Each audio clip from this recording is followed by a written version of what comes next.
Chairman, we're ready when you are. Okay, I've got 6 o'clock. Everybody hear me okay? Okay. I'd like to call this December 2, 2025 meeting of the Henderson City County Planning Commission to order. Welcome everybody. Thank you all for coming. We appreciate your help. I want to thank the commissioners for all their efforts on these good causes. Madam Secretary, please call the roll. Thank you. David Dixon. Here. Kevin Richard. Bobby Jarrett. Here. Mac Arnold. Here. Dickie Johnson. Here. Gary Gibson. Here. Kevin Herron. Gray Hodge. Here. Stacy Denton. Frank Boyette. Here. Kurt Hamilton. Here. Heather Tays. Kevin Herron. Here. Do we have a quorum? We do. Very good, thank you. Oh, Heather Taves is here. I'm sorry, the audio was cutting in and out. Thank you. Okay. Before we get rolling here, I would like to propose that we reorder the agenda just slightly. I'd move things along a little bit smoother. I would recommend that we move the 2 site plans that we have on the agenda, move them to the top of the agenda before we go into public hearing. Then we'll cover the public hearing as they did, or listed. We have a motion and a second. Any further discussion? All in favor of reordering the agenda as described, say yes. Yes. Any opposed? Very good. That brings us to the very first item, would be the Shady Tree Mobile Home Park Site Plan. Mr. Bishop. Yes, sir. Shady Tree Mobile Home Park Site Plan submitted by Leonard Meckles for the property located in the city of Henderson at 355 Racetrack Road, being parcel ID number 64D-10. The applicant is requesting site plan approval. The applicant proposes construction of 14 recreational vehicle sites. The portion of the property is located in the special flood hazard area. They have sought approval from the Kentucky Division of Water and received it. The sites are for recreational vehicles only, not manufactured homes that are also in the area. Staff has received all the necessary technical approvals. We would recommend approving it subject to approval by the City of Henderson and the Green River Health Department. The Health Department actually has oversight on manufactured home parks and recreational vehicle parks as well. We will be looking at the technical aspect of it. All the improvements associated with this are private in nature, so there will not be any acceptance of utilities. Could you repeat the concerns about the floodplain? What's the status? It is actually in the special flood hazard area, but they have sought an approval from the Kentucky Division of Water, and they have received it. Very good. And the subject twos are again? Approval by the City of Henderson Codes Department and the Green River Health Department. Thank you. The commission have any questions for staff on this project?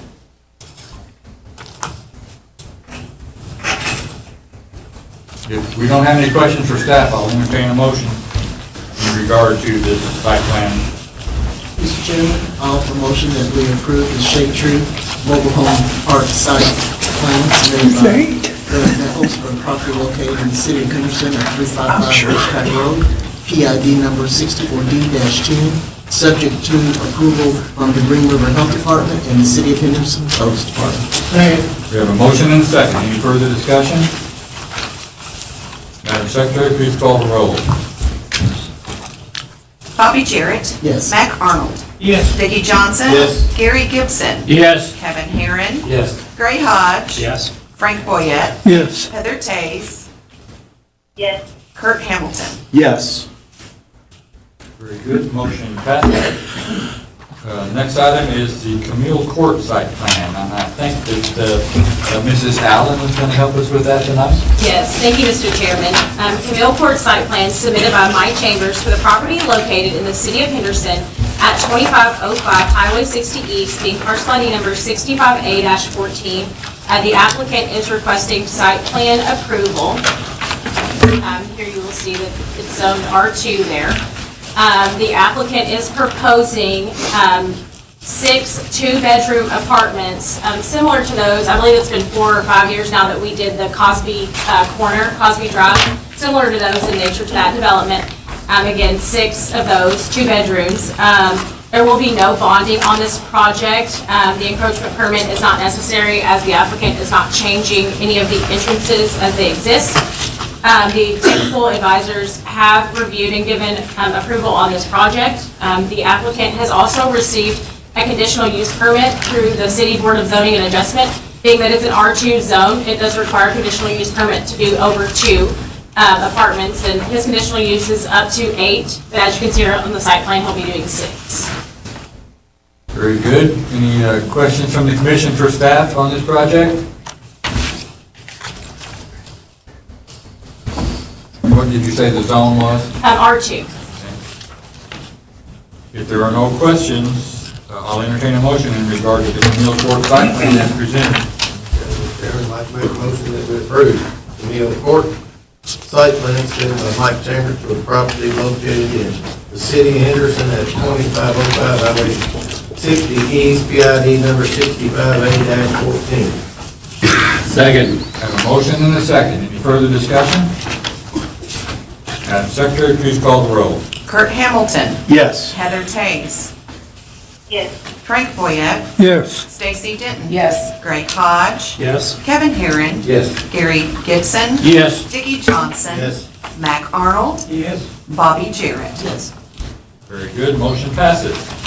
So we're going to go back to the top of the agenda, and I'll entertain a motion to enter public hearing. Second. Motion and a second. Any discussion? All in favor of entering public hearing, say yes. Yes. Yes. Any opposed? We are in public hearing.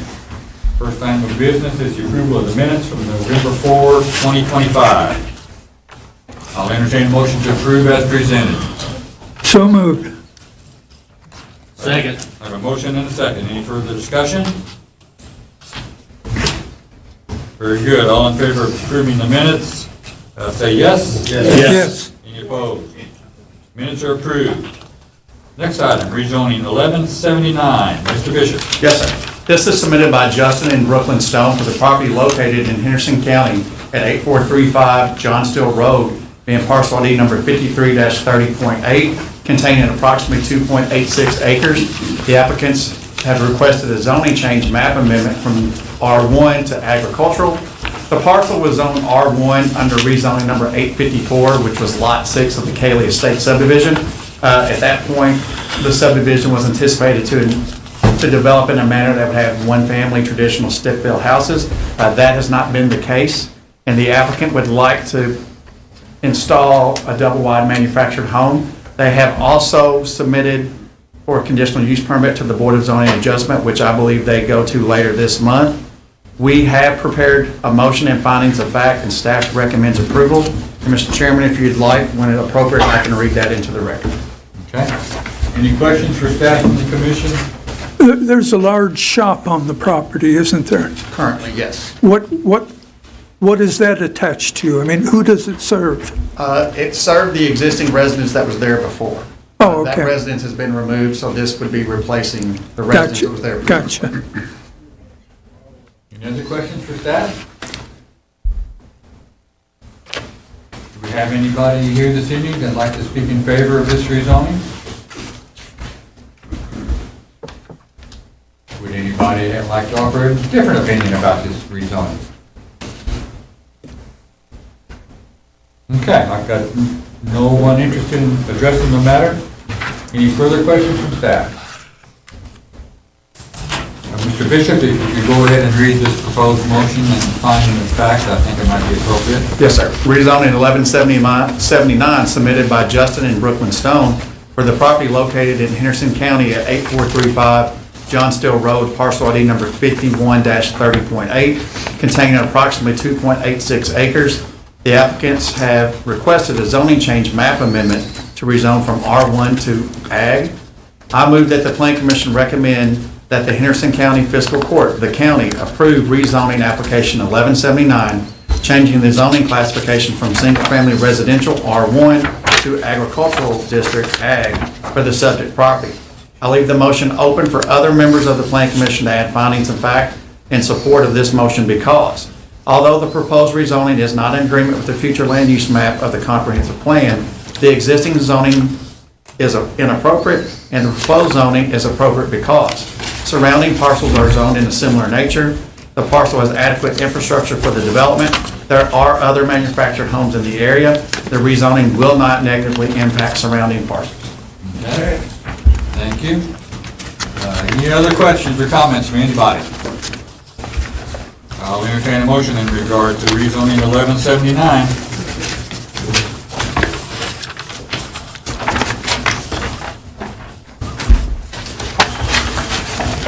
Mr. Chairman, I'll make a motion to approve, Bill 1179 as Brian has read into the minutes. Sir, I have a motion and second. Any further discussion? Madam Secretary, please call the roll. Thank you. Bobby Jarrett. Yes. Mac Arnold. Yes. Dickie Johnson. Gary Gibson. Yes. Kevin Herron. Yes. Greg Hodge. Yes. Stacy Denton. Yes. Frank Boyett. yes. Heather Tays. Yes. Kurt Hamilton. Yes. Very good, motion passes. We are now at rezoning 1180. Ms. Allen. Yes, thank you, Mr. Chairman.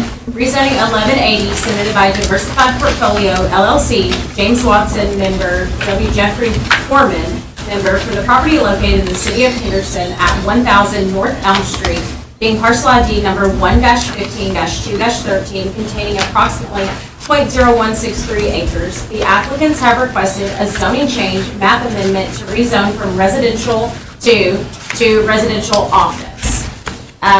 You all can see here the property, might be familiar. It was most recently a dentist office for Dr. Smith for a while. The property is zoned R2 currently because of that location. It's my understanding that the use of that has always been some type of medical office. And it was just zoned like that when we did put the zoning in place. The applicants have requested to make this zone change to locate a legal office for real estate transactions in the existing building there.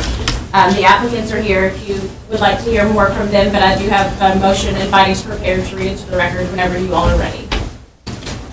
Okay, any questions from the commission for staff regarding this rezoning? I have some fond memories of this location.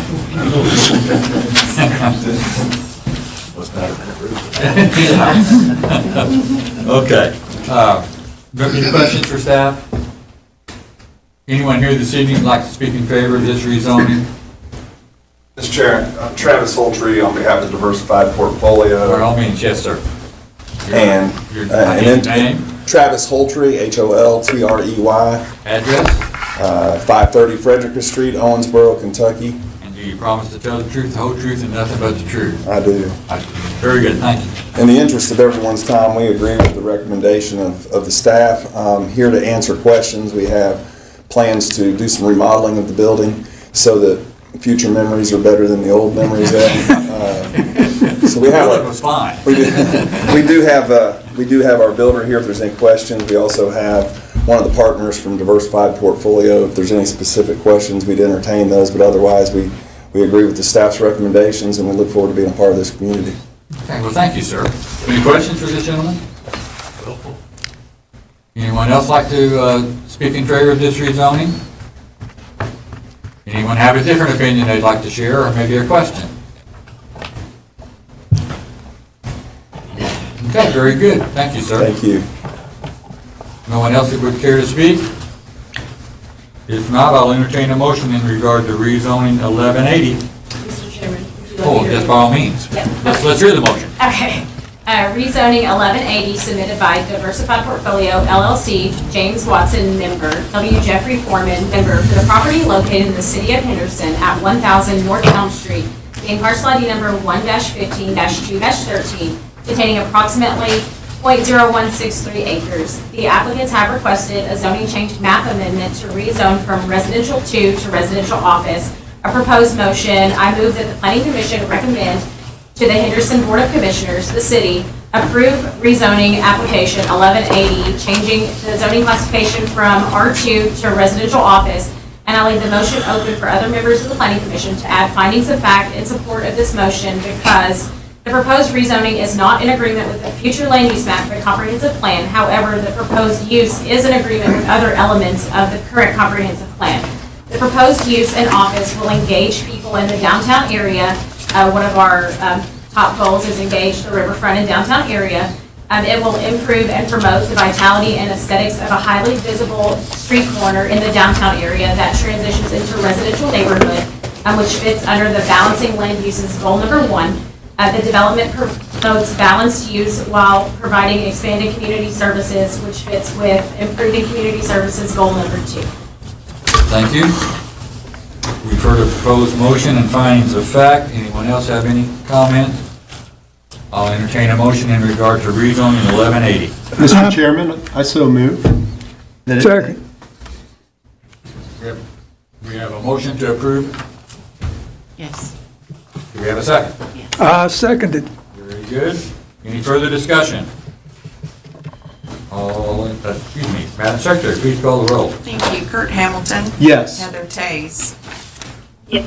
Frank Boyette. Yes. Stacy Denton. Yes. Greg Hodge. Yes. Kevin Herring. Yes. Gary Gibson. Yes. Dickie Johnson. Yes. Mac Arnold. Yes. Bobby Jarrett. Yes.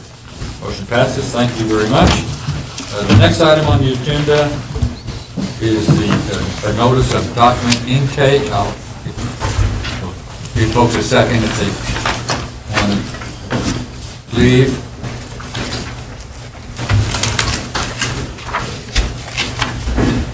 Good. Before we proceed, I'd like to propose some guidelines having to do with speaking tonight.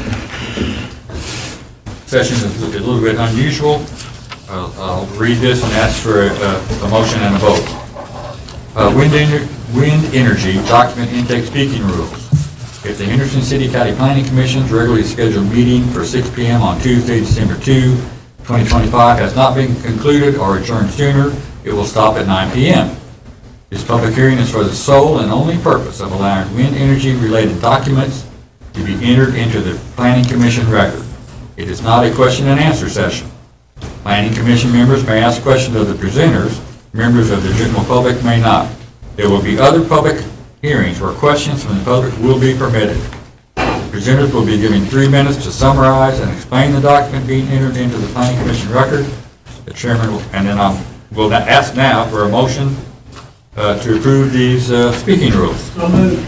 Second. I have a motion and a second. Any discussion? All in favor of the rules as presented, say yes. Yes. Any opposed? Very good. So that's what we're going to do, or try to do. Mr. Bishop, you want to set this up a little bit? Yes, sir. Notice of document intake, the Wind Energy Conversion System, WEX. The Henderson City County Planning Commission is accepting documents for the public related to wind energy conversion system. WEX submissions may be part of the public record. Staff would like to make a recommendation to the Planning Commission. Since this is going to be documentation and material that's requested probably numerous times, staff would recommend that once all the documents are submitted tonight, we scan the documents and then we create a Dropbox link which can be emailed to anyone that requests it.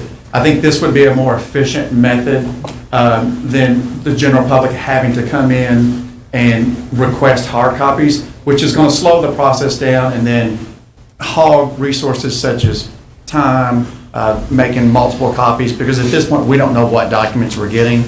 So that would be staff's recommendation, to allow us to scan it and disperse from a digital standpoint. Okay. If people want to get copies of this, We would request that they email myself or Miss Allen, Mrs. Allen, excuse me. can we provide those email addresses, please? We can. My email address is bbishop@hendersonplanning.org, and Jennifer's is jmarks@hendersonplanning.org. We have not updated the married name yet. Okay. And if, of course, if the commission members would like to have access to this, of course they will. We would, from a staff standpoint, once it's done, we will email that to all the Planning Commission members, so that way it's universal and it's equal to everyone who wants a copy of it. Okay. Good. So, does anybody have anything they would like to have us treat in this fashion? Any documents that we'd like to enter into the record so that everybody could have access to them? this is not your only opportunity to do so. As everybody probably knows, we have several future public hearings scheduled. Yes, sir. By all means. Can I bring my laptop up to read it? We're going to read the entire document. It's 3.5 pages, sir. I can, how many minutes did you say were? You got 3 minutes.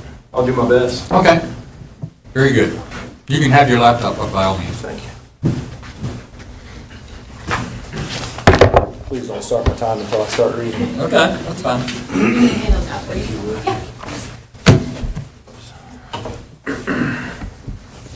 First, I guess I need to get your name, sir. Yes, sir. My name is Steve Rahm. Last name is Roehm as in Mike. Your address? 13430 Middle Delaware Road. Okay. You have promised to tell the truth, the whole truth, and nothing but the truth. I do, sir. Thank you very much. So what do we have here? We have a summary of a meta-analysis that I've done of 56 different journal entries that have all been peer-reviewed that I've pulled from the internet myself. Read all of those documents, synthesized each one, and then created a summary of that entire meta-analysis. And I would like to speak on the adverse mental health effects of wind turbines and other green energy systems, but tonight specifically wind turbines. It's going to take me just a second to bring that up. Okay, this looks like pretty heavy lifting, so we'll spend 3 minutes on it, okay? I'll do my best. I'll do my best. Based on a synthesis of peer-reviewed scientific literature, this document presents a clinical behavioral health argument against the construction of industrial wind turbines and other green energy projects in Henderson County, Kentucky. The core assertion is that IWTs, solar panel farms, and BESS systems constitute a significant and preventable public health risk by acting as a chronic environmental stressor. Exposure to these stressors can induce a state of clinical trauma, defined as any event or series of events causing chronic and/or acute stress, and trigger a harmful neurophysiological experience associated with the stress hormones cortisol and epinephrine. The government's chief duty in this matter is to prevent foreseeable clinical behavioral health trauma, and the evidence demonstrates that introducing IWTs would knowingly introduce such a risk. In addition to the risk that IWTs would introduce, they can also reasonably be expected to compound the observable stress reactions currently being caused by solar panel farms. The literature consistently finds that the experience of living near IWTs is a source of persistent psychological distress that meets the criteria for a traumatic stressor. This is not a transient nuisance, but a chronic condition characterized by a demonstrable decrease in quality of life and an increase in annoyance, stress, and a sense of injustice. The intrusive, inescapable nature of IWT noise, often described as piercing, preoccupying, and continually surprising, infrasound, and shadow flicker, violate the home as a personal sanctuary, creating feelings of helplessness and a loss of control. The severity of this impact is evidenced by studies documenting residents who have abandoned their homes, a clear indicator of a psychologically untenable living situation. From a clinical behavioral health perspective, the psychological mechanism linking IWT exposure to adverse mental health effects is well established and centers on the dysregulation of the body's central nervous system and the consequent release of cortisol. The amygdala is affected because the unpredictable low-frequency noise from IWTs is perceived by the brain's amygdala as a persistent threat. This triggers the central nervous system, leading to elevated cortisol levels. Chronically high cortisol sensitizes the amygdala, creating a state of hypervigilance, anxiety, and irritability. Simultaneously, elevated cortisol is neurotoxic to the prefrontal cortex, impairing its critical functions, which include but are not limited to emotional regulation, rational decision-making, and concentration. This creates a potentially traumatic cycle. The stressor, in this case IWTs, increases cortisol, which impairs the prefrontal cortex's ability to rationally assess the threat, leading to more catastrophic thinking and further amygdala activation. A substantial body of evidence identifies the nocebo effect, where the expectation of harm causes real symptoms, as a primary driver of health complaints related to IWTs. This is not evidence that symptoms are imaginary, but rather confirmation of an authentic psychological phenomenon. Data is very clear that perceiving a threat activates the same neural pathways as experiencing a threat.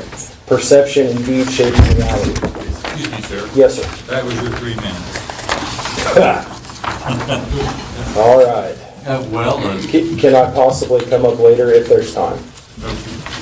yeah, Are you submitting this into the record? I'm submitting that into the record, yes, sir. and this will be available. It's in the record. You reading it doesn't enhance it any. Fair enough.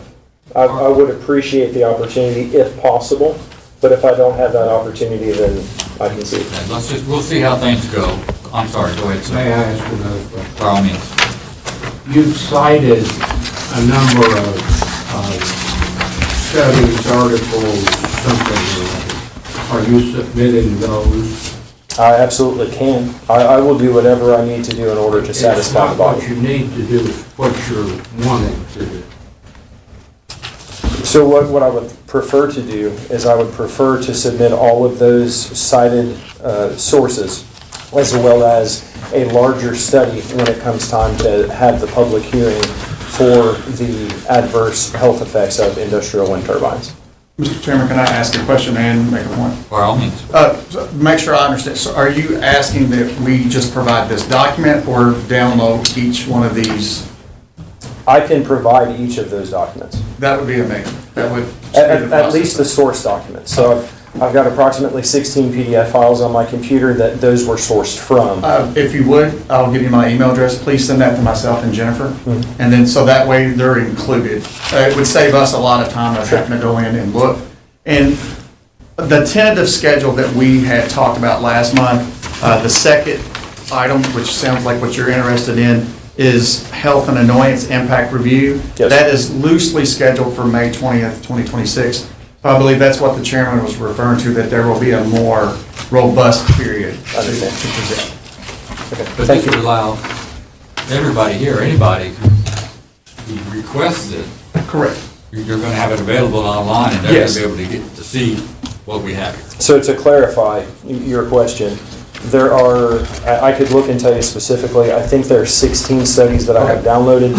Out of those 16 studies, all of those sources in the bibliography are cited. And so I won't have 56 documents, it would be 15 or 16, but if you wanted to look up the source documents that those studies were created off of, it would be. And that was my concern, if we had to look up all 56 documents, that would slow us down a bit. No, I could give you 16, but the other ones. But I think people would still have the ability to go in and look it up themselves. Yes, sir. Yes. We encourage those who are interested, to contact the planning office and get access to these things. Thank you. Thank you, sir.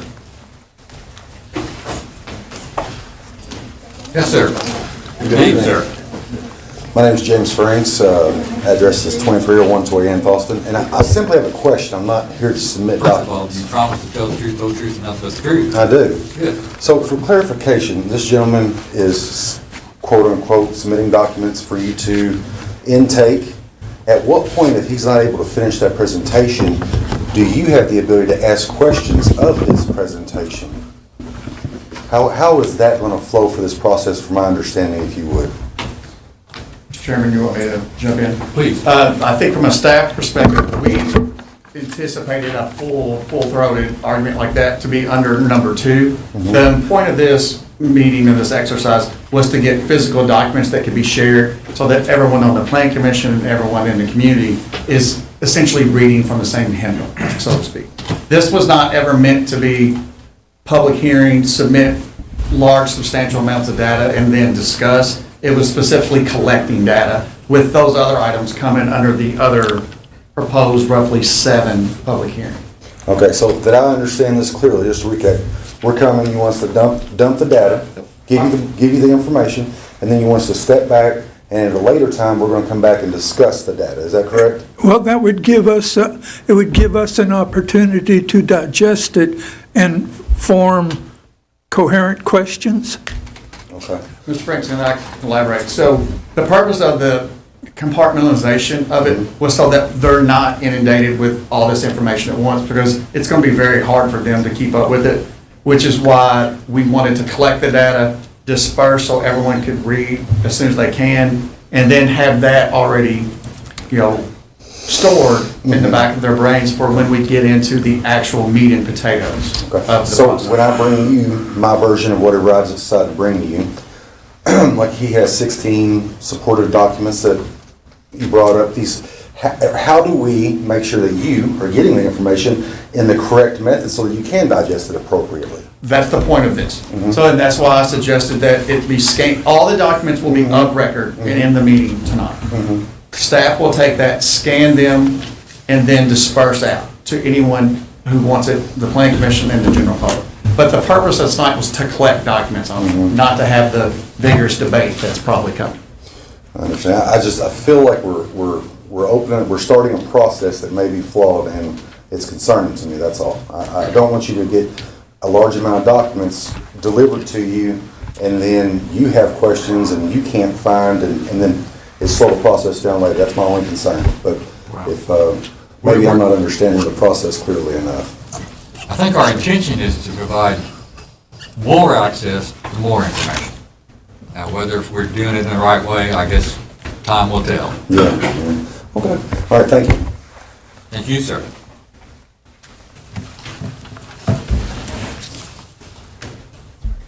My name is Melody Thompson. I live at 4409 State Route 416 West in Roberts, and I always hate fish. Okay. I've only got 11 sources, and I can get those to you in full. There are links there on that, what I've just given you though. Dear Chairman Dixon, members of the Planning Commission, staff, I appreciate just a moment because I'll be brief. Tonight, the Commission will receive research intended to guide long-term land use decisions. Many renewable energy studies published since 2015 appear reassuring, yet their conclusions often reflect selective framing, funding influence, or optimistic press releases rather than full balanced evidence. It is essential that Henderson County base decisions on clear, unbiased information. Why does this matter? Recent renewable energy literature frequently downplays local impacts through climate-first framing and industry messaging. These shifts reflect communication strategy, not actual reductions in effects on property values, wildlife, health, tourism, and more. The pattern that's seen across these key topics, property values, peer-reviewed studies consistently show losses near turbines, though newer large data sets mask near-field declines through averaging. Wildlife field research documents substantial raptor and bat mortality. Recent summaries pivot towards climate benefits instead of the impact locally. Health government reports acknowledge annoyance, sleep disturbance, stress, but the public messaging simplifies these issues. Tourism, limited offshore research is often generalized, while inland impacts, especially in rural scenic areas like ours, remain understudied. I've listed common bias indicators, advocacy-driven framing, selective reporting or omission of unfavorable data, use of broad averages that hide local harm, press release summaries more positive than underlying studies, conflicts of interest or industry funding, limited access to wildlife mortality data because of the confidentiality agreements people signed. What Henderson should require full conflict of interest disclosure for all submitted studies, independent review including citizen involvement of research used, priority for independent peer-reviewed evidence over industry materials, attention to recognize bias patterns during findings of fact, transparency regarding funding sources, data access, and beneficiary. In summary, the research landscape has shifted over the last decade, not because local impacts have disappeared, but because messaging increasingly shapes how results are presented. Independent studies still identify negative effects on nearby properties, wildlife, tourism, and human health. Industry summaries often exclude or soften these findings. For sound decision-making, the county must rely on independent research and ask three essential questions of any study. Who funded it?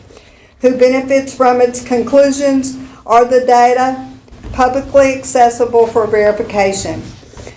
As the saying goes, you don't want to trust the fox to count the chickens. Accurate decisions require unbiased information. You now have material that clearly indicates bias in research, and we hope that you'll take these concerns into consideration. I can provide more. Ms. Thompson, would you mind As we emailing go. us the PDF copy of it? I can do that. Help us out, I Craig. can do that. That was, I really do appreciate your time. Thank you very much for serving our community. thank you. Anyone else would like to add something to the record this evening?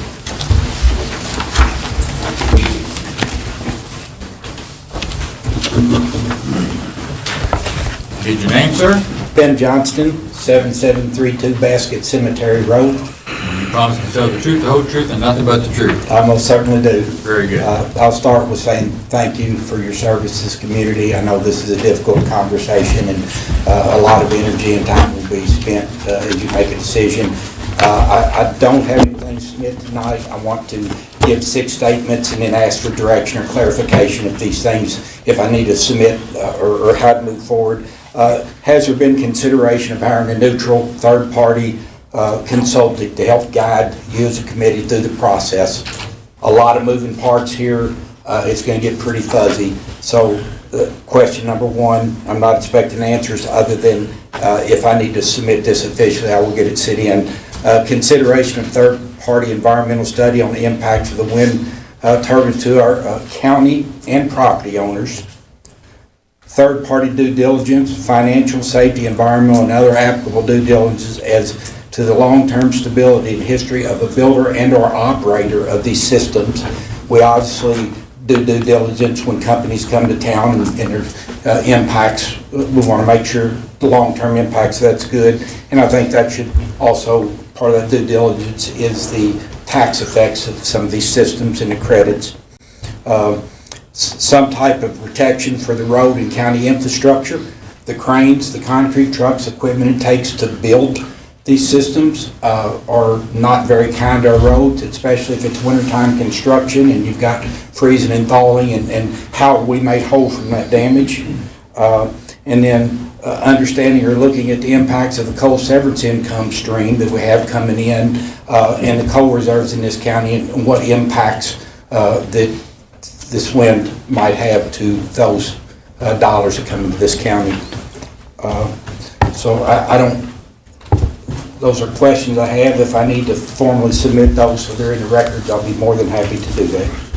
Would that be helpful, Mr. Bishop? That would, any digital copies anyone provide is going to be very helpful, but they are in the record because they will be part of the minutes. Can I email them to you in the morning? Yes, myself and Ms. Mark, or Ms. Allen. It shall be done. Again, thank y'all very much for your consideration and time. Thank you, sir. Anyone else have something they'd like to bring forward tonight?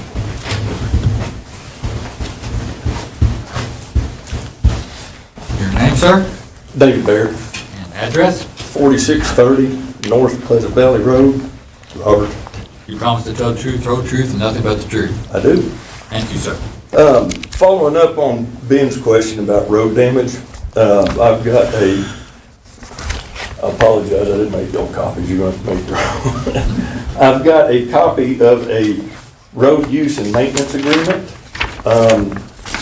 that was developed, and it's actually from Delaware County, Oklahoma. And this is part of their wind turbine ordinance. But it specifically addresses the road damage that's caused when wind turbines are constructed. They had to come up with this because I think a lot of these wind turbines, early built wind turbines were constructed in Oklahoma, so they didn't have maybe the foresight or the maybe the opportunity that y'all have to really study this. You know, there just wasn't much to go on to. What they did discover was they didn't have things put in their ordinances to specifically address road damage, so they didn't have anything in there. The roads were damaged severely, and some of these counties, because they were kind of sparsely populated, wound up running into some serious financial difficulties in repairing and replacing roads. So Delaware County Mr. was Mayor, fortunate. would you mind giving that to Heather? So that's the official Yeah. submission, please. This is a copy of their agreement. Thank you. And it addresses, getting with the developer, identifying what roads they're planning on using, what kind of traffic they're gonna see, which is considerable. I mean, and I think we will, especially with a 700-something foot wind turbine. I think some estimates are 1,500, 2,000 yards of concrete per. So that's 150, 200 concrete trucks running up and down the road just for one. So this addresses that and how the developers are going to pay for those repairs. Does it address bonding? Actually, they make them pay it up front, just so they can't get out of anything. Any Good. questions or anything? Any other questions for this gentleman? Y'all want to look at that? Good, thank you. Sorry, I'm sorry I didn't make you copies.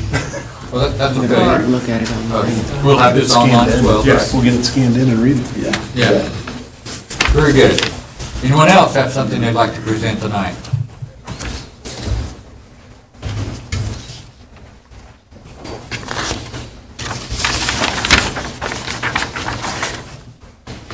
Yes, ma'am. Your name? Deirdre McConaughey, Address? 10512 Airline Road, Henderson, Kentucky.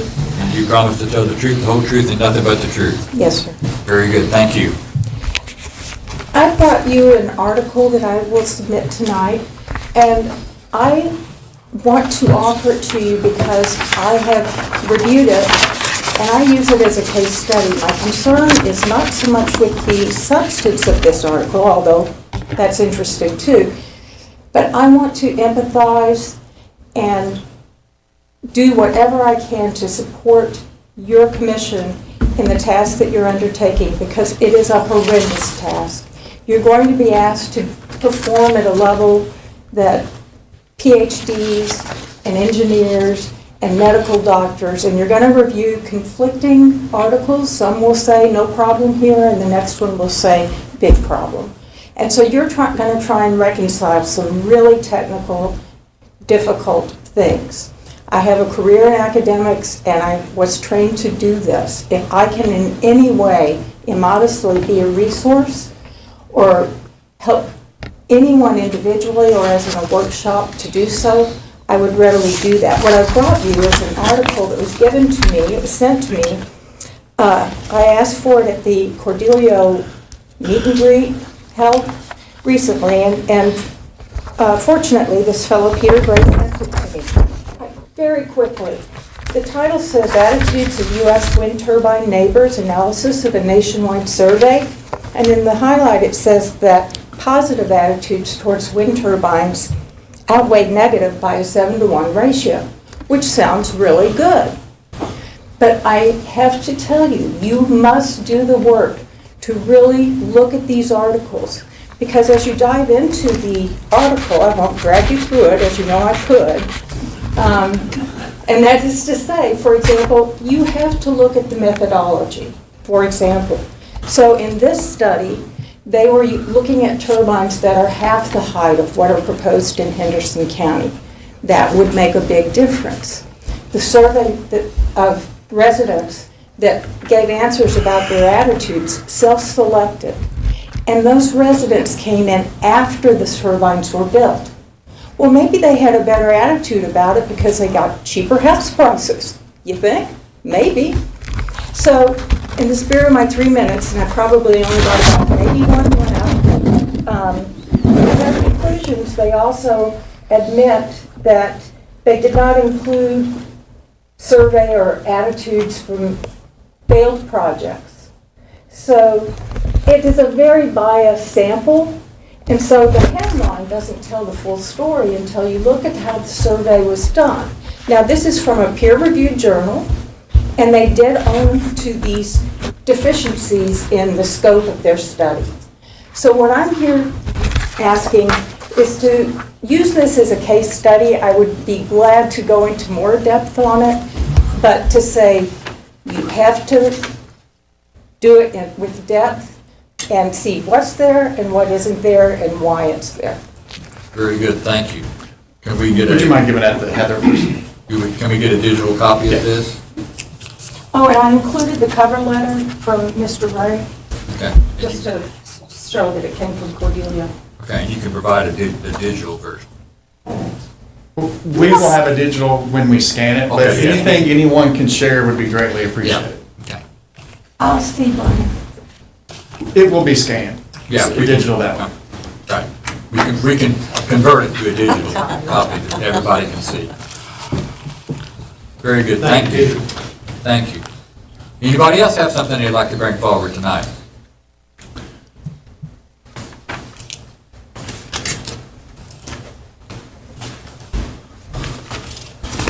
Your name, sir? Hi, good evening. Tim Hope, I'm with Cordelia Power. Our address is 55 Fifth Avenue, New York, New York. Promise to tell the truth, the whole truth, and nothing but the truth? I do. Very good, thank you, sir. So previously, we had prepared a number of binders with 30 different documents in them. They're stacked up, I believe, in the back of the room here. We can provide them in a digital copy, that way you don't need to scan them. But we'd like to make sure that those are submitted onto the official record. So it addresses a number of topics regarding the development ordinances. We recognize that this is going to be a lengthy process that many of you aren't familiar with, the details you're going to be researching. So it lays out some of the things that other jurisdictions have done. Hopefully it can help you understand some of the issues and some of the things that have been done to address them previously. We recognize that wind needs to be regulated. We are asking for a fair ordinance to be developed. Ultimately, we want the landowners who wish to have these facilities on their properties to be given the rights to do so. So we are willing to work with you to understand the issues and make sure that at the end of the day, an ordinance that can be allowing the industry here to be put on the books. We also have taken a Kentucky law firm. We've asked them to develop a model ordinance that could be used here.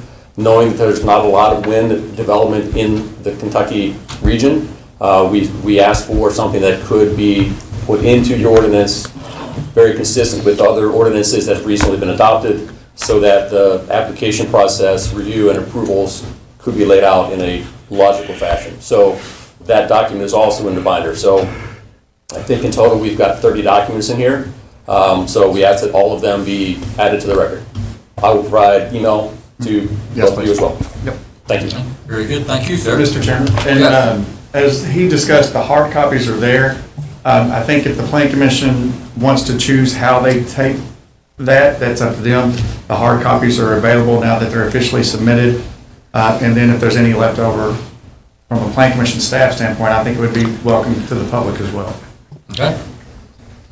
Can I ask a question? Just the logistics of scanning all this stuff?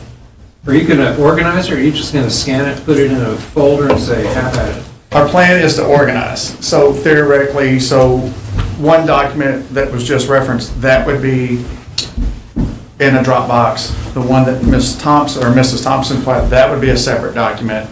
So that way, and then we will change the name to something that's more easily to distinguish other than just a random scan file that our scanner will. So the Cordelia package, will that be 30 separate documents in the file, and you're going to have to organize and somehow tag all of those? Sounds like it.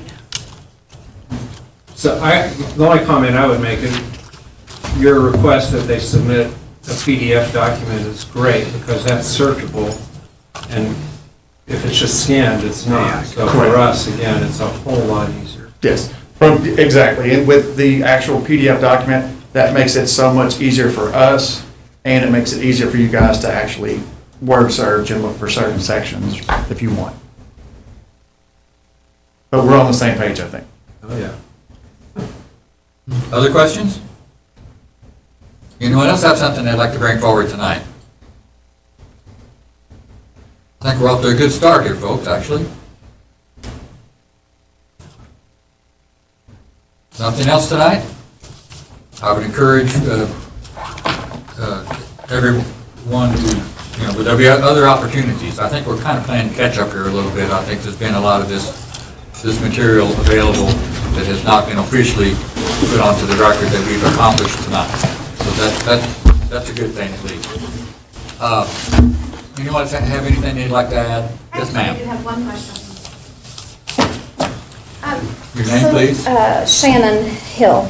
Address? 16751 Bluff City Road. You promise to tell the truth, the whole truth, and nothing but the truth? Yes, sir, I do. This goes back actually to Mr. Frank's question, and then with Mr. Rome's kind of presentation. So will a 3-minute limit, will that be what it is whenever we get to the actual, because we already see that that's going to be a problem. So You might recall that and I think you've been here for most of the times we've used these guidelines, which we've used for years in other matters. This is 3-minute rule, but after everybody gets to 3 minutes, then we start over and everybody gets another 3 minutes. Another 3 minutes and another 3 minutes. We'll meet tonight, tomorrow night, the next night, whatever it takes. Okay. That's the way we have, I just wanted us to be prepared ahead of time, so. yeah, that's the way we've always functioned in the past, correct? It is. With anything that was going to be lengthy, like rezonings or anything of that nature, it's just a way to keep it organized, so that way we stay on a somewhat of a schedule. Okay. And tonight, because we were just focusing on gathering these documents, we kind of limited it more, so we could focus on that. The meat of this is what is in these documents. Mr. Chairman, if you're agreeable, can I read off our tentative schedule so folks know that? So our tentative schedule, the first items that we would look at would be noise, vibration, shadow, flicker, and is loosely penciled in for March 18th of 2026. 6 p.m. All these meetings will be in the evening. The second is health and annoyance impact review, which is loosely scheduled for May 20th of 26 at 6 p.m. The third item is environmental and ecological impacts, loosely scheduled for July 15th of 26 at 6 p.m. The fourth item is land use and siting criteria, loosely scheduled for September 16th, 2026. The fifth item is safety engineering and infrastructure, where we would analyze wind turbine in the items that Mr. Baird brought up about the road, which is loosely scheduled for November 18th, 2026. And then number 6, regulatory administrative framework, which is loosely scheduled for January 20th of 2027. And then number 7, post-draft ordinance public engagement and transparency, which is loosely set for March 17th of 27. So from a staff standpoint, we're trying to break it down so that it's compartmentalized and it can be easily digested, and that we have multiple opportunities for the information to be presented. I might add, those public hearings will be held in the fiscal courtroom, the larger room. These would be separate from, these are special call meetings, separate from our other planning commission work, so we won't get tangled up in other issues like we have tonight. Excellent. That should help. Please. Mr. Chairman? Yes. Is there going to be an opportunity for briefing by the parties where, like, when we have a discussion on the various items, say the parties will submit a 10 or 15 or whatever page limit brief ahead of time to the commission so that we'll have an introduction basically to all these documents? I mean, that's frequently what we do in my profession with courts, is that, you know, we have briefing schedules so that we can, you know, understand arguments on paper first, and then we hear public comments. Is that a procedure that's doable, or that would, you know, so that everyone would have a chance to submit argument to us? Well, I think one thing that would have to take place in that case, somebody would have to be identified as a spokesperson. We might have several spokespeople here. Right, That want to definitely. speak independently, so Definitely. that might be a challenge. And not a requirement, just an offer, if the chair of the commission would feel like an offer to people to say, hey, listen, if you want to submit a 10-page brief, a summary of what these 500 pages of research, like in various articles, would be out there that we would have before public comment, so we would have an idea of what's coming in a sense. Right. Mr. Chairman, Go ahead. I mean, I don't know. as our attorney, the documentation that we get and we have to digest has to be presented to us at a public hearing. So what you're saying, us getting random literature outside of this meeting, I don't, is that legal? Well, That's why I it would asked. be. Thank you. It would be if the procedure was approved by the planning commission, and it would have to be submitted to the planning commission, like you would, like you go to LDC before you go to this and you do that. So yes, it can be. We have to take some kind of official action to Yes. have that. And Kurt's making a suggestion that we That's all. consider that, and it sounds reasonable, but it doesn't matter what it sounds like to me, it's what it sounds like to you. Question is, would it be helpful to get a summary a few days before the meeting? That's the point. Correct, thank you, That's the Mr. point. Friday, right.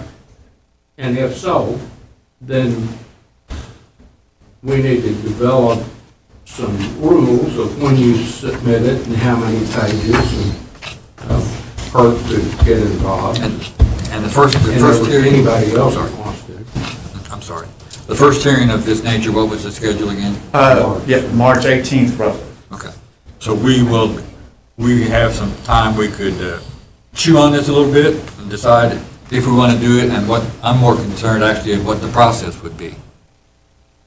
And I think from a staff standpoint, the question would be, so we would have set up a new set of deadlines, a set of page limits, things of that nature, because it would be, I don't think it would do what Mr. Hamilton's wanting to do if we were to get it the day before the meeting. We would need to have somewhat of a buffer so that we can get it and then get it sent out. Right, that's what, like a trial brief. The LEC meeting before, the special call meeting, something like that, we have, we could be able to, that gives us, we could do the extra, go through, look at it. That was my thought, Mr. Chairman, like a trial brief with a fixed page limit. Would everybody be agreeable if we not specify and address that in detail this evening, but we bring that back before us at a later date? I think it's a good idea, as long as we can legally do it. If we can do it in a way that's fair to everybody and workable and that kind of thing. Good, can we make sure we keep this on our future agenda for Do discussion? you want us to put it on the agenda for next month under administrative business or other It business? wouldn't be a bad idea to have that discussion, I guess. Yes, Counselor. Consider scheduling a meeting with staff, and you can get me on the phone, or I can attend or not, but, and lay it out in days and pages. And it's something you do a lot, but most people aren't used to doing it, so. Certainly. Consider that. I'd be happy to. Yeah, and I think it would help me as a commissioner to, see a summary. We've already gotten some today, so. But, Thank you. We'll proceed in that fashion then. Yes, ma'am. Deirdre McConaughey, back. I would be remiss, and I regretted at the last meeting when I spoke to you. I really want to commend the chair, the staff, and all the commissioners for setting up a flexible, and you're developing it tonight, a wonderful process to use this moratorium. I'm really excited that this will be a meaningful moratorium. And so I thank you all for that. That said, there's one substantive area that I would like to suggest be added to these monthly, and that is the issue of property values. That should be incorporated into that. But if it's not, I will make sure it is. It may even merit its own, it's a very contentious thing, and we'll find, when I said we're gonna get conflicting information, let the games begin. That is actually, Mr. Chairman, if you're agreeable, I'll read, it's under number 4, land use siting criteria. I wonder.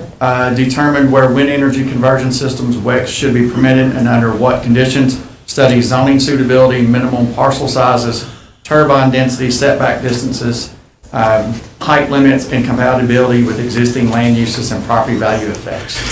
Okay, well, then for consideration, that's a lot of stuff under that one root, heading.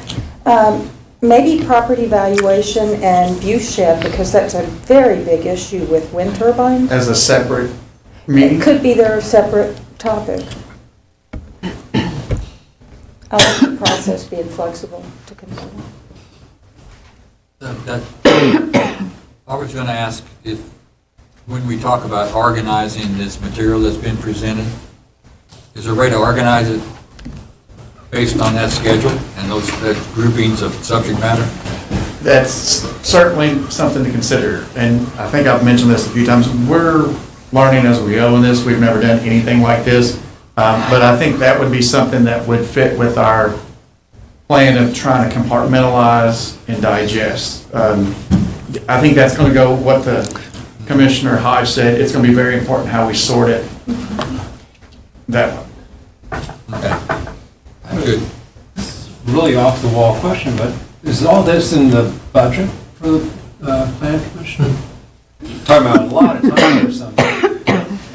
The quick answer is no. You do need another person just to handle this.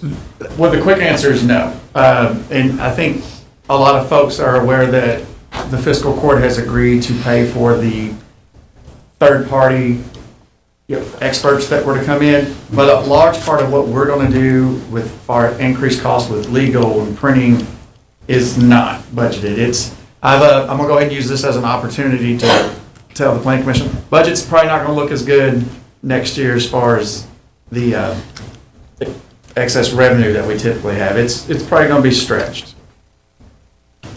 Well, the staff's going to be stretched too. Counselor? I don't want to be in the position of disagreeing with staff, and I'm not. But I'm going to say what he just said in a little bit different words than I've been in some of the meetings. Fiscal court is going to consider paying for experts based on some research on what the cost is. It's not that they have agreed to write a blank check. Is that inaccurate? Fair. That's fair. And I hope that's helpful to you and not harmful. Okay. Yes, sir. Thank you, Ben Johnson again. I just want to reiterate, I'm in a room full of very intelligent people. We're in uncharted territories for Henderson, Kentucky. There's a lot of research, a lot of data, the amount of time and energy and the cost to digest all this. To me, I couldn't do this in my business and digest it without some third-party help. And I just, before you go too far in the process, and I will submit this in the morning, but I would encourage the conversation about, do you want to hire that third-party person to help guide this process? I know it's money, but it may be money well spent to have that person to help guide and streamline this process. You're going to get things from New York, and it's going to be pro. You're going to get things from here of people that oppose. But there's a lot of time and energy to sift out, as Dee Dee said, about what's right and what's the base for the information. And I'm not in any way saying anything negative about the intelligence of this group. but I know the time and energy it takes to try to sort through this, and I wouldn't want to, I mean, that's just a lot for y'all to digest. So I think that's really important at this juncture to understand if you can do it alone, or you need to stop and say, let's get somebody to guide us through this process. Thank you again. Thank you, sir.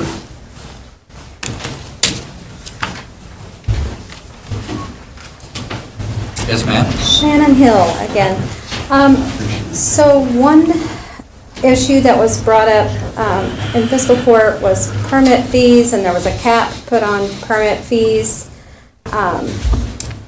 This is a good example of maybe why there should not have been a cap put on permit fees, because of all the increased expense, whether it be staff or legal bills, or whatever it may be. So that may be something that Planning Commission considered, that you propose a text amendment to reverse, or however you would go about that, of changing to where that cap is not on the permit fees, or either you propose a new fee, especially for all the renewable energy projects, no matter what it might be, to help incur these added expenses.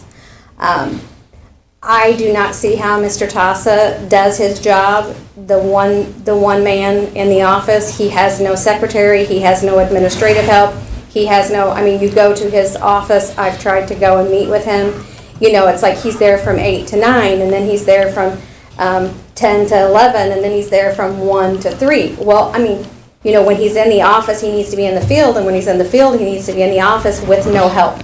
I mean, it is your it is your job, it is fiscal court's job to make sure that office gets the help that's needed, because he cannot do the job. I mean, he does the best that he can. He does a great job, but he definitely needs help. Mr. Chairman, can I say a couple things? Of course. With the Plan Commission, we don't have any authority on permit fees. That is the sole discretion of the fiscal court. So that, I think you make a valid point. I would request that you address that to the fiscal court. And then from a plain staff standpoint, Heather helps Randy as much as we can, and we obviously all work together. But again, personnel is still under the direction of fiscal court. So the second request would be that you request that of the judge and the those go magistrate. to, okay. Yes, ma'am. I mean, I'm just saying, with all the extra added projects, extra work, I mean, you're already at max capacity.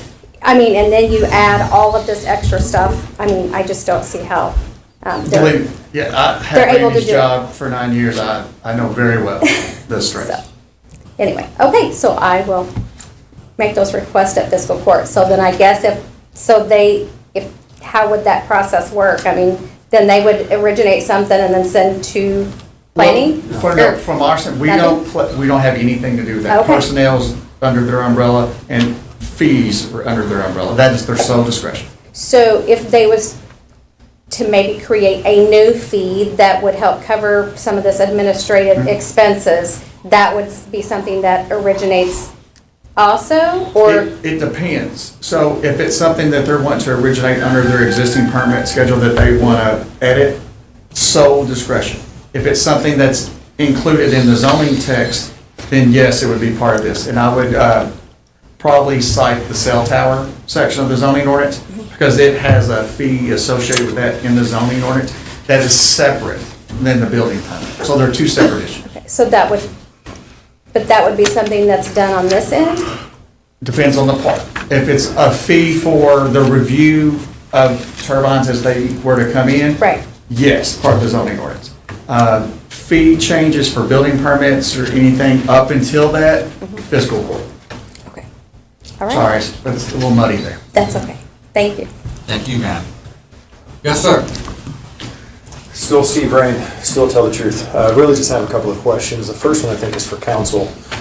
Is it legal for, well, the first one is a clarifying question. I think I heard correctly in the back that in the future testimony sessions, the public hearings, that those speaking increments of time will still be 3 minutes. Is that correct? 3 minutes and then 3 minutes and 3 minutes? Okay. That's what we've tried to do in the past. So legally, would it be up to the planning committee to change those time limits if they saw fit due to the magnitude of the issue at hand. Yes, we just voted on that 3-minute rule tonight before we started this public hearing. I didn't hear that. In the back, it's a bit harder to hear than up here, and different people are easier to hear than others. Would that be something that the planning committee would consider due to the magnitude of this issue and how many Henderson County and city residents it could potentially affect?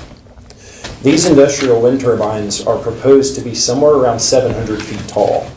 If you look at the algorithm that the industry uses, they're prominently visible in a 10 to 15 mile range. So from my office on 2nd Street, on the 4th floor, if I look east, there's a possibility, very real probability, that from there I'm going to be able to see wind turbines if they're constructed to the height that they're being projected. That seems like an issue that would affect a significant amount of the county and the city of Henderson, as well as Niagara, Roberts, Cairo. I mean, it's going to influence a number of people. A 700-foot wind turbine would be visible from parts of Evansville, Davis County, Webster County, and Union County. And so with some of these issues affecting this many people, if it is under the legal purview of the committee to potentially change that time limit, I would encourage you to consider that. Mr. Chairman, can I jump in? I think the chairman's correct. They have the authority to change that. But one thing I think got lost in context is it's not one night and done. So like say, for example, the 3-minute cycles keep going. If we get to 9 o'clock and we're still going, we go the next night and then the next night. So it's not, okay, 3 minutes, we've hit 9 o'clock and done. Our rules have been set up so that it's a continuous process. And the logic behind it is some of us have been around long enough that they have been planning commission meetings that go to 11, 12 o'clock. Sure. And nothing productive gets done. So, but yes, and our thought process is it's better to come back so that people are still engaged and they're not exhausted. No, and I hear that, and I firmly support a strong end time of the meeting, whether that's 9 o'clock. I think that right now is what I'm hearing. But I think it was Mr. Hamilton that brought up the idea of presenting information ahead of time in a brief format. And as I presented tonight, I tried to just speak on a 3.5-page document. And in 3 minutes, I had time to get through about a page and a half. And you heard the speech, or the speed at which I was reading. Nobody is going to be able to absorb the kind of peer-reviewed data that should be discussed in these meetings if we can only have a 3-minute clip.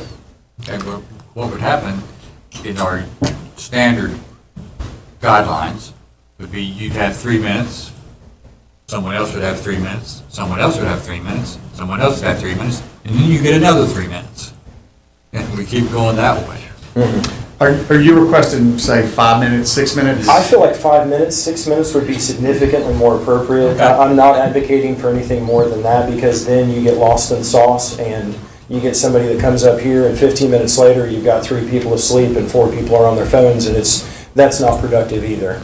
But I think that there could be a potentially slightly larger time frame, maybe a 5-minute period of time, where people could be able to make logical points, cohesive points, and concise points, so that everybody in the room would be able to stay engaged and not be so overwhelmed and burnt out by the time that we leave that you don't remember anything that we discussed. I think that's worthy of consideration. I'll put it that way.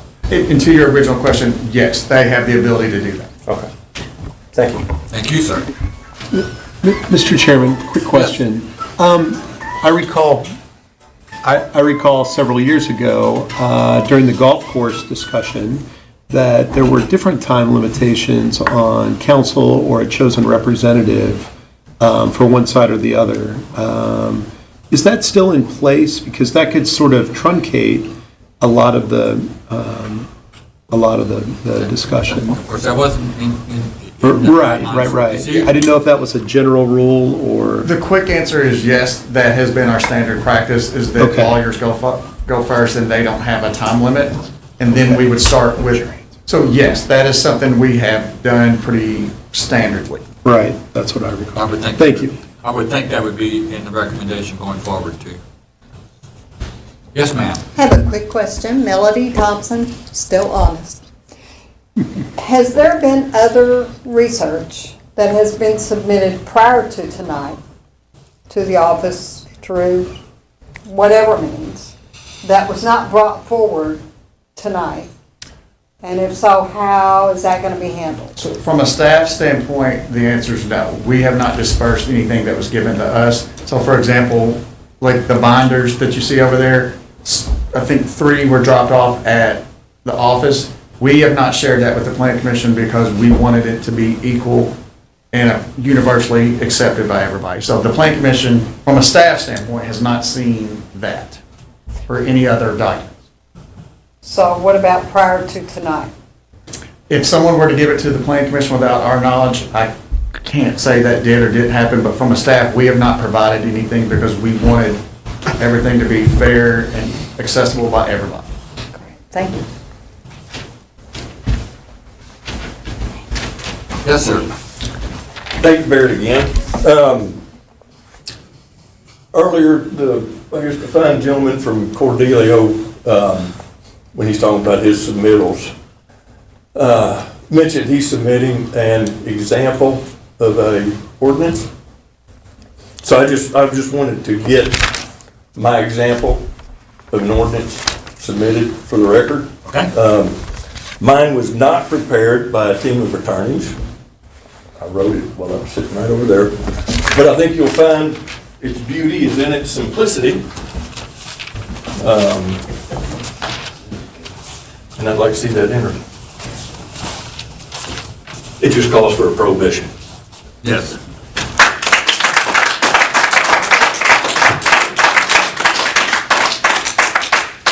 Yes, sir. One last question, and I'll leave you fine folks alone tonight. The brief that Mr. Hamilton brought up, and then there was a lot of talk about the amount of time and resources you're going to be pouring into this, and some good suggestions made about hiring someone. I'm curious, if we go the brief route, if you set that procedure in place, will you be making legal representation available to the public for those who may not be able to express in writing, in written form, what they want to express to you verbally? I don't know that we're going to be able to, if I understand correctly. If you're going to put a procedure in place to get a brief, which is going to take a certain level of understanding, right? And the ability to do research. Some folks can't use a computer. Some folks can't, their penmanship's not the best. So will you be making resources available to those who have concerns or information they want to share to be placed in the form that you're going to put together? If you go the brief route, if you want this brief, you want it a certain amount of time beforehand, you would prefer that instead of a at the mic. I don't think it would replace the at the mic testimony. Right, and Mr. Chairman, that was, it wasn't a replacement, it was just a suggestion, a completely voluntary sort of thing to summarize hundreds of pages of documents otherwise. I think it's a great idea, I just, so. Yeah, that was my very first step up there, that was my worry for all of you. You're going to get drowned, you're going to drown in all this paper, and you're not going to understand the point, so. But that's a concern that I had, so. Okay, so it's not a requirement, even if you put it in place, it's not going to be a requirement. If Aunt Betty steps up here and wants to speak and give a presentation, you're going to allow her without a written brief being submitted beforehand. Right. That's great. I don't think we need to add another level of bureaucracy. I just wanted to make sure that was, it was a little, the discussion, I just wanted to make sure that I was clear on that, so thank you. Thank you, sir.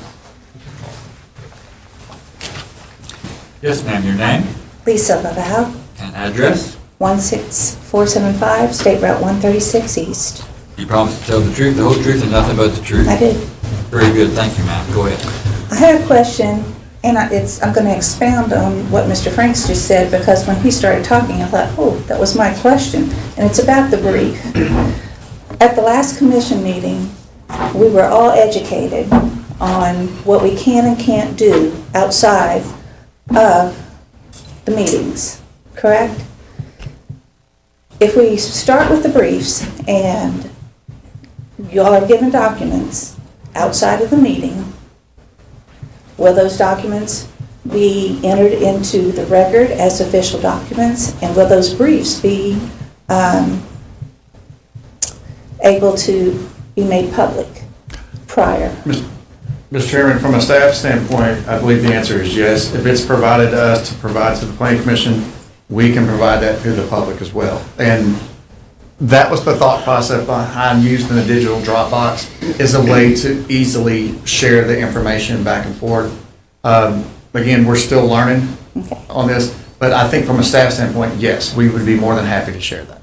Okay.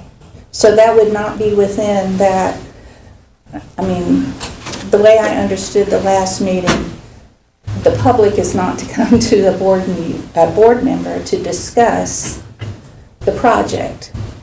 Would a brief not be doing just that? It would be, my suggestion would be submitted to the staff, and then we disperse it to the Planning Commission and the public, so that way what you're concerned about is not happening. Gotcha. Okay, thank you. Excellent. Other questions? Contributions? I'm sorry, I have one more question. Shannon Hill again, and I'll tell the truth. So if anything has already been submitted to any of the board members, will they be submitting that documentation to Mr. Bishop?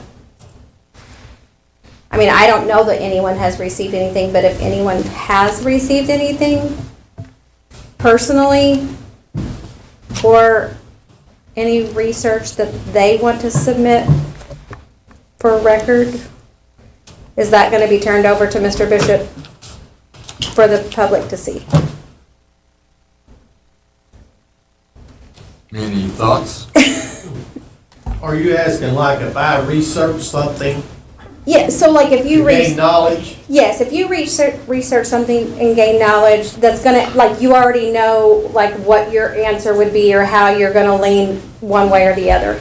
Or I'm gonna say, if I, which I haven't, but if I had sent you something, Mr. Johnson, prior to 2 months ago, 3 months ago, 6 months ago, however long ago, if I have already sent that to you, or anyone that has received anything, is that going to be turned over to Mr. Bishop so that everybody has? So it can be dispersed. Correct. It should be. I mean, that's my opinion. That's what I would just like for that to be on the record, that everyone. No. Right. But Yeah, but if it had already happened prior to, and I'm sorry, I missed last meeting, I was in Dallas on a work trip, but I did watch electronically, so I did see your workshop for the staff, or for the board members about, but if, you know, because you hadn't been told that prior to that. So if something like that had occurred, you know, would any of that information be turned over to Mr. Bishop? And if so, I would like for that to be put on record, requesting that anything that anyone has received to be turned over, to be put on record. Okay. Request is noted. Okay. Thank you. Anyone have anything else they'd like to bring forward tonight? I don't know. Can I ask a clarifying question related to what you just said? Yes. So what I'm hearing is Ms. Hill asking for anything that has already been communicated with any member of the planning committee that was presented in a persuasive manner, either for or against green energy systems, to be added to the record through staff in the name of transparency and being forthcoming. Correct. So is that something that the planning committee could vote on in order to determine the degree of accountability that's going to be in this process? I think if you all remember, when Mr. Friday spoke at our last meeting, he made the recommendation that part of that process and being open and transparent is that the commissioner would submit a summary of what they were given, the information provided. And at this point, staff has not received any of those summaries, but if they were to do that, of course, that part of that summary with it would be on the record so that the public and everyone would be aware of that. And so that would be the correct avenue for the commissioners to take if they did have that information. ahead of time, if any of them do have it. And I would firmly agree with that.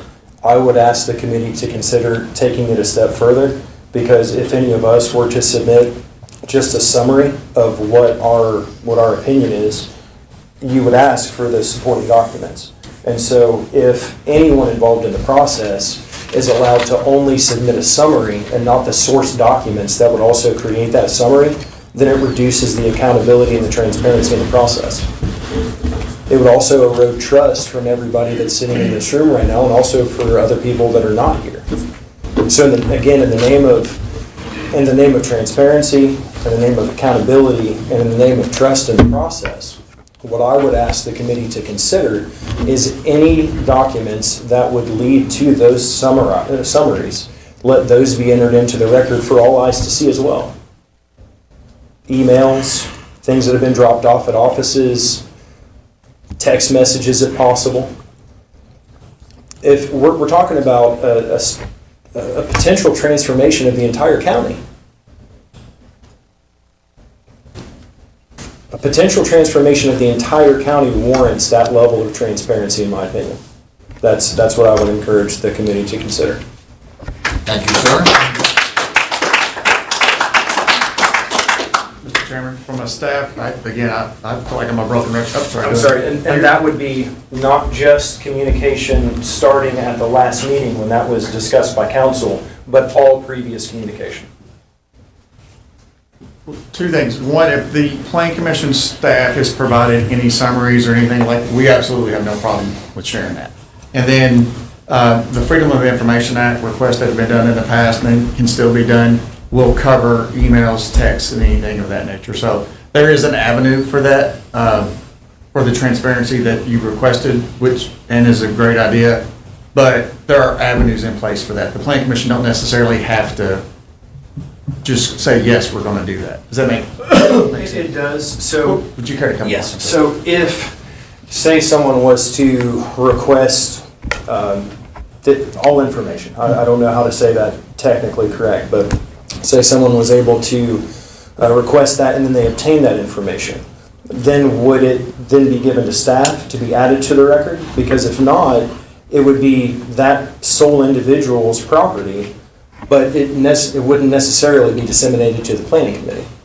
The whole concept is to put all information before the planning committee so the planning committee can make the best informed decision that they can as it pertains to any ordinances, restrictions, setbacks, or granting of any green energy projects. If you would, even for my own use, let me attempt to summarize. So your request is that any information prior to this meeting that was given to the Plan Commission be provided to staff so we can disperse it to the public and the rest of the plan. Anything involving green energy projects, specifically industrial wind turbines, because that's the topic that we're discussing in the current. Understood. And one thing, we have already had several Freedom of Information Act requests, which, back to the Dropbox, I can share with what staff has collected so far. So that's not an issue from our standpoint. So if there are people that have already requested that information, but it hasn't been given to staff, they could possibly submit that to staff, and then it would be added to the record for the planning committee to be able to discuss. I want to make sure I'm understanding the question. So you're talking about just documents that were provided to the Plan Commission members before? I'm referring to any and all documentation that could or would have been produced during the process of trying to persuade any member of the planning commission or the fiscal court to vote yea or nay on this issue. And that's what I was saying before. We have not dispersed anything as a staff. So if they provide it to us, we have to trust these guys. If they give it, we share it, is the easiest way to describe it. Okay. The only thing that I can remember, I don't know if it was Tenasca or Cordell, had a folder that they presented to, I think, all the board members. If I remember correctly, that was for the BESS and not for wind turbines, because we have a box of folders for BESS in the office as well. I'm not sure. I can remember picking one up, taking it out to the store, so everybody could look at it. But I was thinking it was talking about their whole project, windmills, solar panels. That has been a source of frustration from a staff standpoint, is we have not seen a plan for their whole project. So if you got that, it did not come from us. Yeah, it come from right here. They handed it out. It would have been part of the record, wouldn't it? It would be on the record. Yeah. It was handed out, yeah. Yeah. That's the only thing that I can Maybe thinking remember. about when we did the Met Towers, which when they were doing the testing to see if it was a viable It could have project. been, but- I do know they discussed lots of stuff then, but that's been a few years, so I have to pull the minutes to look at that. And these folders up here are coming from that same source, right? Yes. Right. Which is why they're there. But as I said earlier, if the planning commission wants to take a hard copy, that's great. We'll get a digital format later. And then whatever's left over is open to the public if the planning commission's agreeable to it.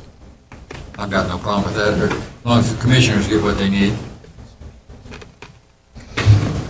So if I understand, everything that has been or will be given to staff will be entered into record. That will be accessible either via Dropbox or some online storage format and/or by print, but preferably by digital copy because that's a nightmare of printing. Correct. For the planning committee, could we get a yes or no vote from each of you regarding if you would be willing to support that concept or not? I'm going to speak up. I don't speak very often, but as a relatively new member of the commission, everything you're saying is already understood. I already understand that. I'm not supposed to be contacted by any member of the public to try to persuade me, and if I am, I'm immediately supposed to report that. Basically, I understood that before Mr. Friday reminded us last meeting. We already knew that. That was just a reminder in the training. So I don't, I feel like there's just a lack of trust. We're up here trying to do our job and we're supposed to report it and we will. And I do apologize because I know that by asking this question and drilling down that it creates that perception. And I do apologize because I don't have any reason to not trust any of you. When I came up to ask the question, I was asking in the name of transparency. But it seems to me that it's possible that there was already a binder that was presented that may not even be in the record, but I'm not sure because If it was, it's it this. is in the record. Mr. Johnson seemed to think that there was, and he seemed to think that he remembered driving it somewhere and even thought he knew what the contents of that folder was. Right, he I said wasn't aware of that before now. He did say that it was presented here, so that means that it is on the record, and it is public record that anyone could access if he did receive it, and he says he did. That's probably the important thing that you have to remember with these planning commissioners. They all have to go through ethics training every single year, every time they do stuff. That's one of our requirements as staff as well as commissioners. And so it is their obligation when they take this job to make sure that they're open and honest with everything they do. And they have to reiterate that when they do their training sessions, that we're all required to take ethics training. And so I think that's what Commissioner Denton is getting at when she says, this is how we know we're supposed to do this, because they have to go through that training often, and when they accept this position, they feel that that is their obligation to be open and ethically honest with anything that's submitted. And I appreciate that. I'm not in your seats and I'm not in your roles. I have been a licensed clinical social worker since 2009 and I've practiced in the field of social work since 2006. So the idea of ethical imperatives and being vulnerable and transparent and forthcoming, even when it's uncomfortable, I get it, I do. And so I want to reiterate, I'm not trying to create a perception of mistrust. What I'm doing is I'm trying to advocate for the utmost level of transparency. In my field, I would call that best practice. And so please don't take it personally. Please don't. That's not my intent at all. And if any of you felt that, I sincerely apologize. But I'm also simply after the utmost level of transparency because, again, this issue affects all of us and our children and our legacies and those that are going to come behind us too, depending on how we proceed in this matter. So it's of utmost importance to me, and I thank you for being a part of this process and for being trustworthy because I know that this affects you all as well. So thank you. I won't take up any more of your time. Yes, ma'am. I'm back. Shannon Hill. And I'm not pointing fingers, and I don't want to compare planning commission to fiscal court. I'm just going to use this as an example. I am the FOIA queen. So that is how a lot of information, project details, whatever it may be, has been dispersed and how the community has been notified because of the non-transparency that has happened back to 22 or prior. I will use this as an example, and I will say a name. Holly Vinson got up and spoke at fiscal court during Good of the County and said on public record, I have not to you guys, but to fiscal court. As you know, I have spoken to every one of you at some point in time, okay? However, when I do the FOIA request for Miss Vinson's name, no communication. I get no communication. So when she gets up on record and says, I have spoken to every one of you, we know that those conversations have taken place. Mr. Chairman, can I jump in? There's a different set of rules for elected officials. They can have conversations that are different than what these guys can have. And the other thing I think I would have to say is that if it was a phone call, I don't know what they would document other than I talked to somebody on this date and that. From my understanding from the Freedom of Information Act, phone calls of that, like if she were to call someone on their cell phone, is not documented. So, but again, that goes back to the fiscal court and their elected officials. Right, I'm just saying, but with transparency and just to save face with everyone and, yes, sir. Counselor? There are two sets of rules. Okay. There's one set of rules for zoning matters. There's another set of rules for legislative matters. This is a legislative matter. You're not required to, and I have never, and I've been here 15 or 20 years, I have never seen the level of transparency that's happening right now for your benefit. And this is very personal. It's very personal for me as well. It's very personal. It's not the planning commission. It's not the attorney for the planning commission. Don't interrupt me. I'm sorry. I've never interrupted you or anybody else. Well, I have before, but these people are volunteers. Frankly, I believe some of the comments that have been made here tonight are personally insulting to these people. They are giving you their time, they're listening to you, they're reading your documents that you submit legally, and you're about that close of accusing them of not being forthright when they don't have to be for a legislative matter. And they are doing it voluntarily. Sir, I'm not making any accusations. I'm just trying to be... I rest my case. I'm trying to prepare ahead of time. I rest my case. And that's very personal. It's not, Well, I'm not speaking for the planning commission, and sometimes you're better stop talking. Then I would like to publicly apologize to any of the board members of Planning Commission because that is not my intent at all whatsoever. So I publicly apologize. Well, I'll accept your apology. Thank you. Thank you, ma'am. Anyone else have anything I'd like to bring forward tonight on this matter?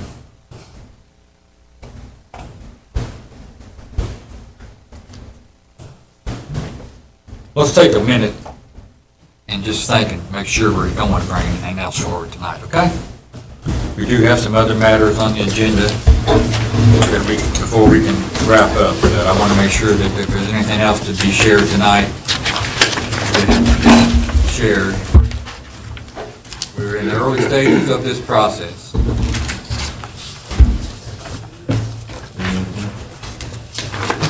Okay, that being said, I don't think there's vote necessary at this point in the public hearing, other than to entertain a motion to leave public hearing. Second. Have a motion and a second. Any discussion? All in favor of leaving public hearing, say yes. Yes. Any opposed? We're out of public hearing. The next item on our agenda is the November finance report.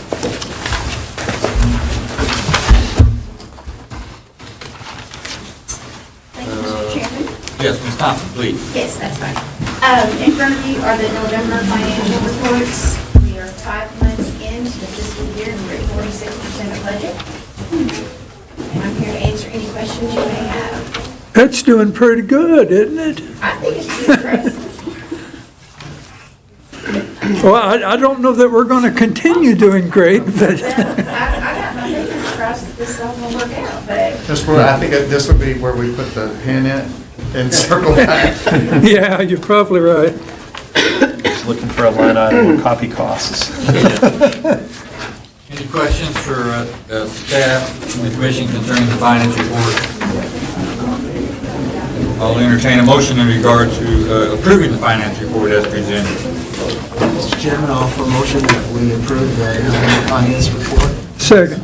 Have a motion and a second. Any discussion? All in favor of approval, say yes. Yes. yes. Any opposed? Finance report is approved.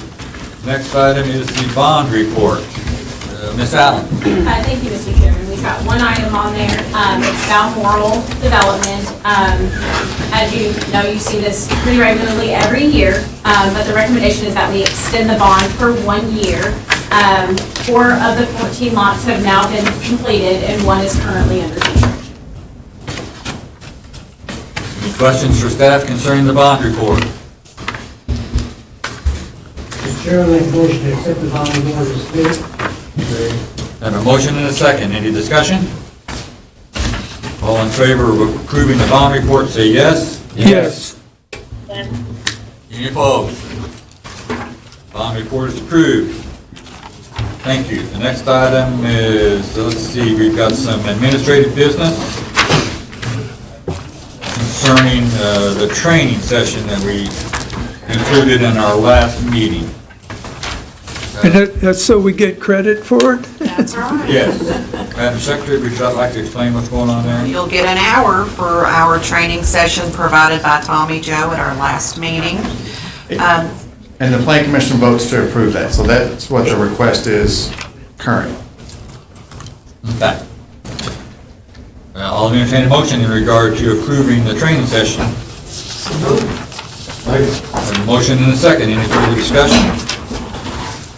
All in favor of approving the training session, say yes. Yes. Any opposed? Very good. Administrative business. I understand our next meeting is January 6th. Yes, sir. One thing we'll be discussing is our committee structure. I'll remind you, we have a finance committee, the land development committee, and a GIS committee. If you'd like to participate or to continue to participate, please let staff know. We can discuss that further at the next meeting.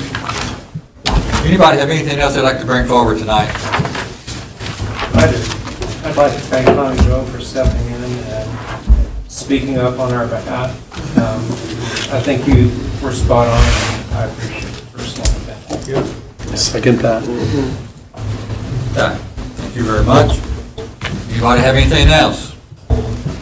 If where there is nothing else, I'll entertain a motion to adjourn. Second. Motion and a second. Any discussion? All in favor of adjournment, say yes. Yes. Any opposed? That wasn't too bad. Stand adjourned, folks. Thank you very much.